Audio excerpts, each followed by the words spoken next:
हाँ, तो सभी छात्रों को मेरी ओर से गुड इवनिंग एवं नमस्कार, राम राम। और हम लोगों ने कल की क्लास में महान हिमालय के बारे में पढ़ रहे थे। आज हम लोग इस हिमालय की नेक्स्ट पार्ट की बात करेंगे। तो यहाँ हम लोग जैसे कि बात करें, कल की जो क्लास थी उस क्लास में हम लोगों ने लास्ट में महान हिमालय के दर्रों के बारे में पढ़ा था। और उसके बाद मैंने बताया था कि महान हिमालय के दर्रों के बाद हम लोग बात करेंगे। तो आज यहाँ थोड़ा सा देखते हैं कि महान हिमालय में, तो अब हम लोग बात करेंगे महान हिमालय के अंतर्गत पाए जाने वाले प्रमुख ग्लेशियरों की। और ग्लेशियर जैसा कि हम लोगों ने ट्रांस हिमालय में भी पढ़ा था कि जो हिमनद होता है या ग्लेशियर, इसका तात्पर्य क्या होता है। तो ग्लेशियर या हिमनद का जो तात्पर्य होता है वो किससे होगा।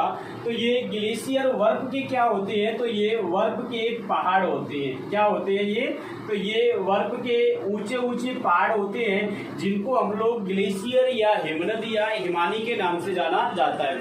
नेक्स्ट यदि हम लोग बात करें, आगे यदि हम लोग इसकी बात करें, तो हम लोग यहाँ देखेंगे कि महान हिमालय के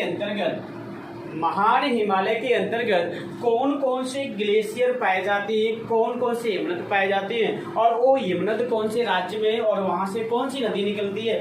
कुछ हिमनद ऐसे भी हैं जिनसे नदियां भी निकलती हैं।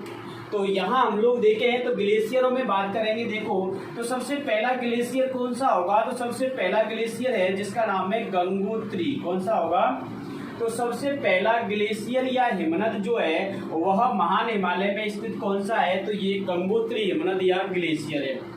अब गंगोत्री ग्लेशियर है कहाँ पर, तो यहाँ यदि हम लोग राज्य की बात करें तो ये गंगोत्री हिमनद या ग्लेशियर उत्तराखंड में है। कहाँ पर है ये, उत्तराखंड के अंतर्गत है। और इसके बाद हम लोग देखें तो इस गंगोत्री नाम के हिमनद से यदि देखा जाए कि किस नदी का उद्गम होता है, तो यहाँ से किस नदी का उद्गम होता है, तो मेरे प्यारे छात्रों यहाँ से जो नदी निकलती है वह नदी कौन सी है, तो वो नदी भारत की सबसे लंबी नदी है और नदी का नाम क्या है, गंगा।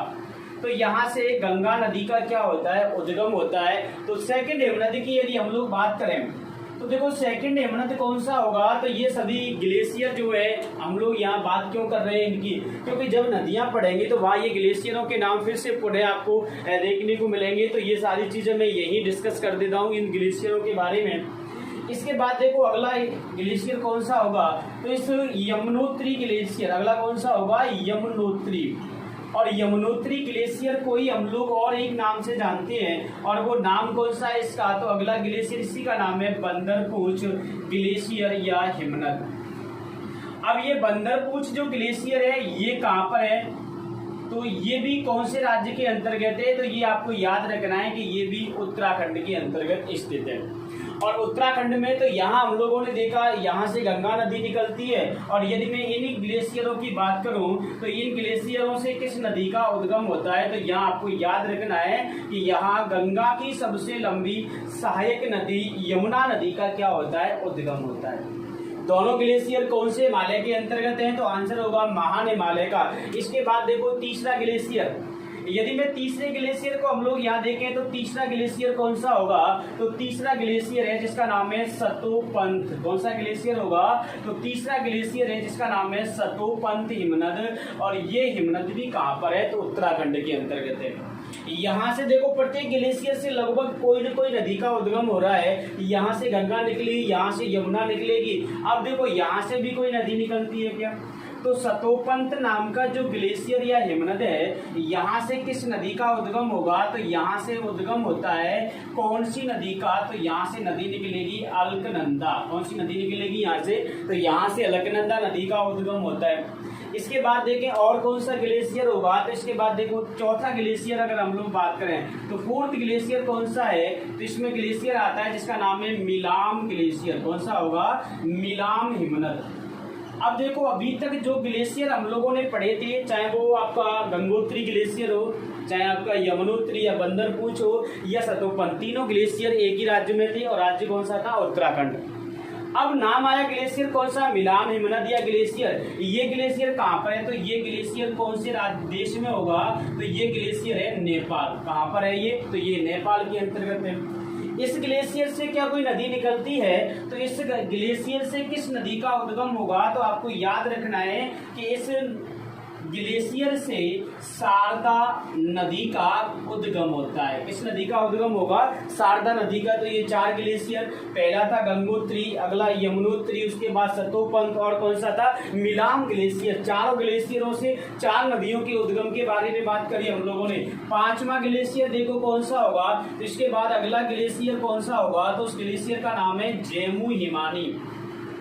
हिमानी भी किसे कहते हैं, तो ये मैंने आपको ट्रांस हिमालय में बताया था कि हिमानी कह लो या ग्लेशियर या हिमनद, तीनों एक ही चीज के नाम होते हैं और वो क्या है, वर्ग के ऊंचे ऊंचे पहाड़ होते हैं। अब ये जेमू हिमानी कहाँ पर है, तो यहाँ थोड़ी सी गलती होती है। बहुत बार ये सवाल पूछा गया है, जेमू हिमानी किस राज्य के अंतर्गत स्थित है। रिपीट होने वाला ये सवाल है, इम्पोर्टेंट क्वेश्चन है, जेमू हिमानी। और यहाँ हम लोग बात करें कि ये कौन से राज्य में, तो आप लोग अधिकांश देखेंगे तो ये जेमू हिमानी जम्मू कश्मीर के अंतर्गत बताई गई है। जबकि वास्तविक में देखा जाए तो ये जेमू हिमानी जो है ये कौन से राज्य के अंतर्गत है, तो ये राज्य कौन सा होगा, सिक्किम।